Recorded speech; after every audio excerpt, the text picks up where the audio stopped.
बिस्मिल्लाहिर्रहमानिर्रहीम। अस्सलाम वालेकुम नाज़रीन, फैसलाबाद में पाक आर्मी और रेंजर्स की जानब से जंग रोड पर कायम जीसी यूनिवर्सिटी के न्यू कैंपस में मॉक एक्सरसाइज का एहतमाम किया गया।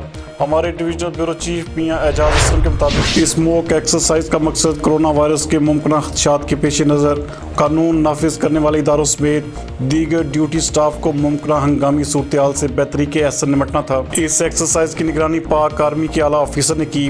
मॉक एक्सरसाइज में स्टाफ को क्वारंटाइन सेंटर्स में मुमकिन सूरत हाल को कंट्रोल करने और फौरी रद्द अमल दिखाने के हवाले से खुसूसी तरबियत का एहतमाम किया गया और आपस में कोऑर्डिनेशन बरकरार रखने का पैगाम भी पहुँचाया गया। मजीद इस हवाले से देखते हैं ये रिपोर्ट।